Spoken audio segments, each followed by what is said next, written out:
Dan pemirsa, untuk mengetahui mengenai jumlah korban yang sudah ada di beberapa rumah sakit, saat ini kita juga sudah tersambung dengan Dr. Darmawan Setiabudi yang merupakan Dirut RSUD Sayang di Cianjur, Jawa Barat. Selamat pagi, Dok. Selamat pagi, Assalamualaikum Mbak. Baik, terima kasih sudah bergabung di Breaking News Metro TV. Dok, kami ingin mengonfirmasi kiranya berapa persisnya pasien korban gempa yang kini dirawat di RSUD Sayang? Ya tepatnya sih bukan di RSUD, di pelataran RSUD. Karena mereka disuruh masuk nggak mau. Ini sudah 531 tadi angkanya. Tapi sedang beberapa kita evakuasi juga, kita pindah-pindahkan 531 orang pasien. Sekitar 531 orang di pelataran depan RSUD. Di Selasar dan di di parkiran rumah sakit. Ya, semua Selasar kita pakai. Baik, apa yang membuat mereka tidak mau masuk? Halo? Ya, Dokter Darmawan, apa yang membuat beberapa dari mereka tadi Anda katakan, banyak dari mereka yang tidak mau masuk ke dalam rumah sakit? Ya karena masih trauma. Tadi kita mau buka poliklinik, sedang mulai pendaftaran, tiba-tiba ada gempa susulan, lari semua. Jadi makin trauma aja. Jadi kita juga nggak bisa memaksakan mereka untuk dirawat.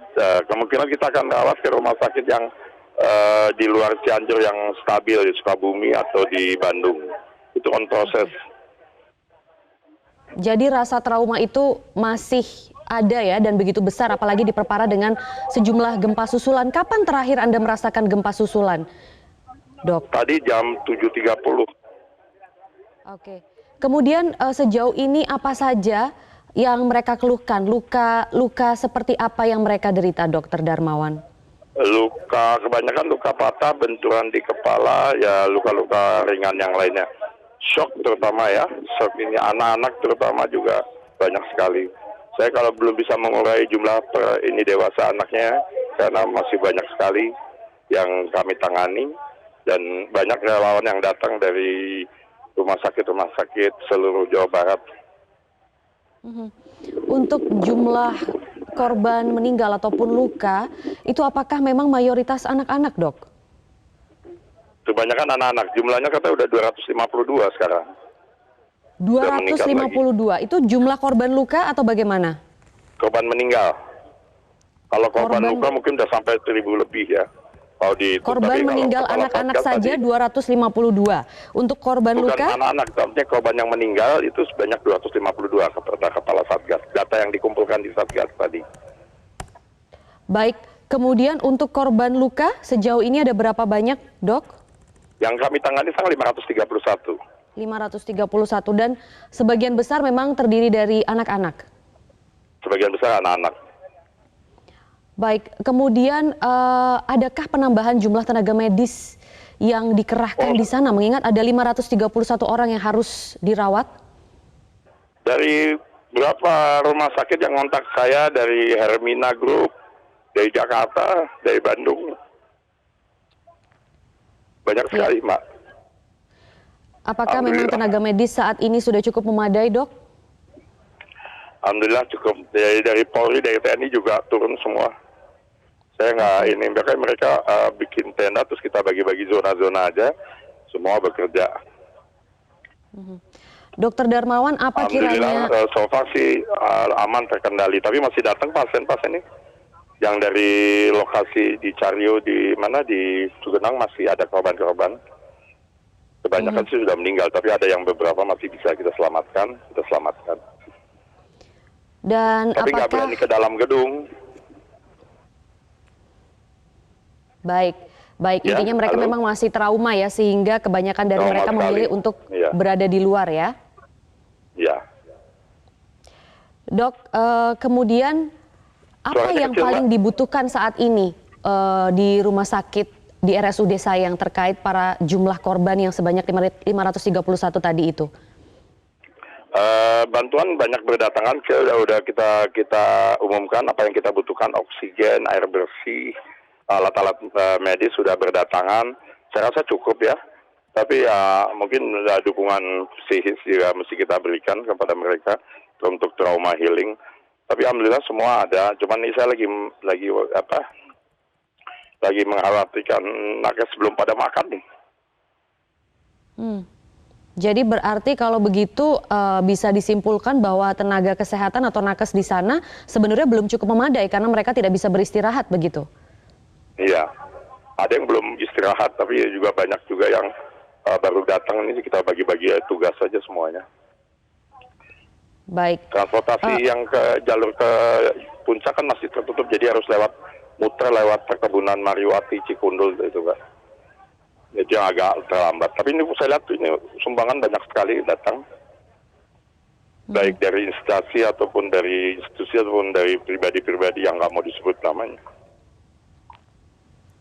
Ya. Kalau ini bisa ini Alama Metro TV itu sumbangannya banyak sekali. Alhamdulillah cukuplah. Ini rencana kita kalau yang hari ini yang bisa dievakuasi kita evakuasi. Ambulans sudah datang jemput pasien-pasien.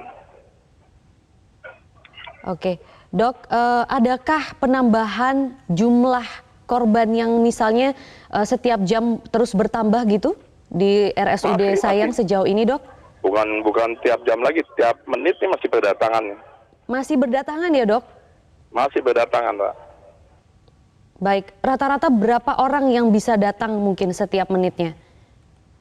1-2 orang lah, Mas. Saya masih di depan UGD ini, saya ngatur-ngatur ini pembagian pasien.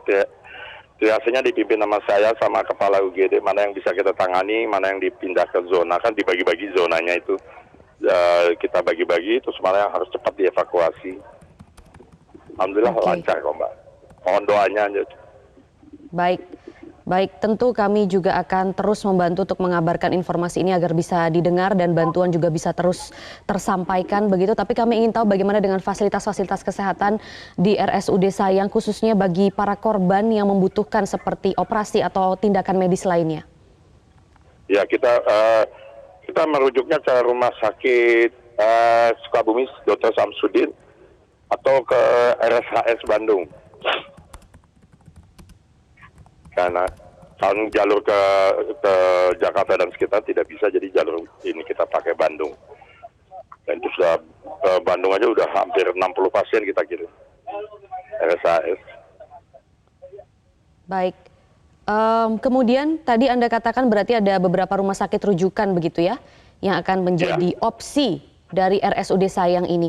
Bisa diulangi kembali Dr. Darmawan, ada berapa rumah sakit rujukan yang dipersiapkan?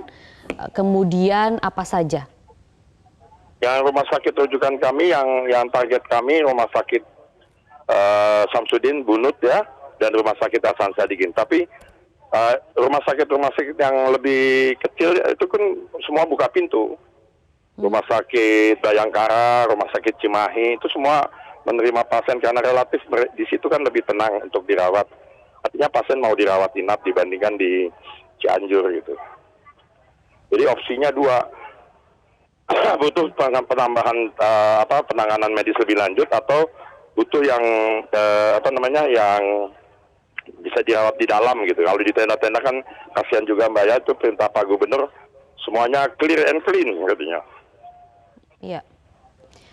Dok, jadi untuk RSUD Sayang sendiri ini akan bisa menangani tindakan medis sampai sejauh mana? Sebenarnya kami operasi pun sanggup, cuman dokter bedanya nggak berani ke ruang operasi, jadi tindakan operasi masih kita tunda, bukannya kita nggak sanggup. Jadi kalau kita operasi di tenda kayaknya kurang ini ya, jadi sebaiknya atau ke Bunut nggak sampai 1 jam ya, atau ke Hasan Sadikin pakai ambulans 2 jam udah sampai, jadi kita rujuk aja. Sebenarnya kita sanggup menangani yang patah-patah juga sanggup. Tapi kalau untuk operasi yang terbuka gitu ya, itu harus di ruang operasi yang aman. Dan ruang operasi kami belum aman karena retak-retaknya banyak sekali. Jadi belum layak untuk digunakan. Itu pemikiran saya. Jadi kemarin instruksi Pak Gubernur dirujuk aja ke rumah sakit yang bisa menangani, yaitu di Rumah Sakit Bunut dan Rumah Samsudin dan RSHS. Sehingga terbuka ruang operasinya kan bisa menerima pasien.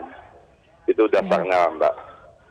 Baik, jadi sejauh ini jika ada pasien yang membutuhkan tindakan medis seperti operasi, apalagi kalau operasi besar itu akan langsung dirujuk ke 2 rumah sakit yang tadi Anda sebutkan ya? Iya, untuk merujuk, dan perawatan selanjutnya juga rumah sakit kecil lainnya yang ada sekitar ini Jawa Barat, misalnya di Cimahi, di Bandung atau di Sukabumi. Baik. Jadi 2 option analisa alasan kami merujuk. Baik, Dokter Darmawan, adakah mungkin kendala-kendala lain yang dihadapi oleh RSUD Sayang yang nantinya ini bisa kita bantu untuk salurkan informasinya kepada pihak-pihak terkait? Sudah bagus, memang ya namanya bencana ya, orang hilir mudik, orang panik semua, jadi aparat keamanan juga mulai bekerja, tapi kan pasiennya ratusan, keluarga pasien ratusan, jadi memang masih hektik katanya. Ya begitulah Mbak, bukan kendala sih, itu memang on proses ya, mudah-mudahan sore ini udah lebih tenang lagi.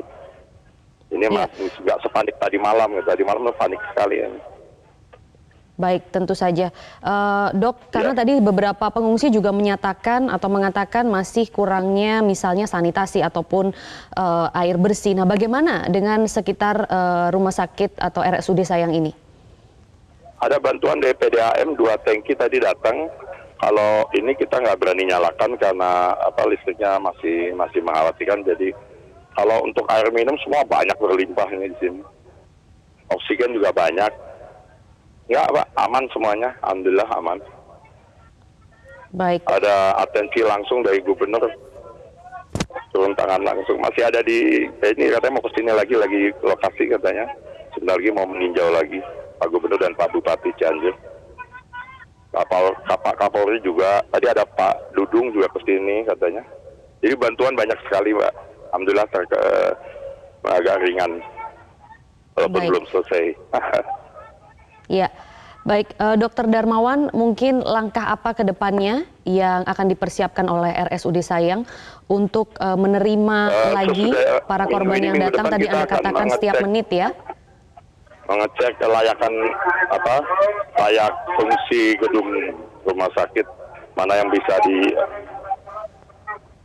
menunggu untuk operasional rumah sakit yang di gedungnya retak-retak. Minggu depan kita evaluasi lagi dan mungkin perbaikan. Baik, ada lagi Dokter Darmawan yang ingin disampaikan? Ya, terima kasih perhatiannya. Ya, mohon doanya. Iya, tentu kami Itu aja, Mbak. Baik, terima kasih Dokter Darmawan. Kami akan terus menyiarkan dan juga mengupdate informasi ini sehingga nantinya informasi ini bisa tersalurkan dengan baik dan juga bisa memperoleh hal-hal atau barang-barang yang masih dibutuhkan bagi para warga terdampak di sana yang memang mayoritas ada di RSUD Sayang ini. Amin. Makasih Mbak ya. Baik, terima kasih Dr. Darmawan Setiabudi, Direktur atau Dirut RSUD Sayang sudah bergabung di Breaking News Metro TV.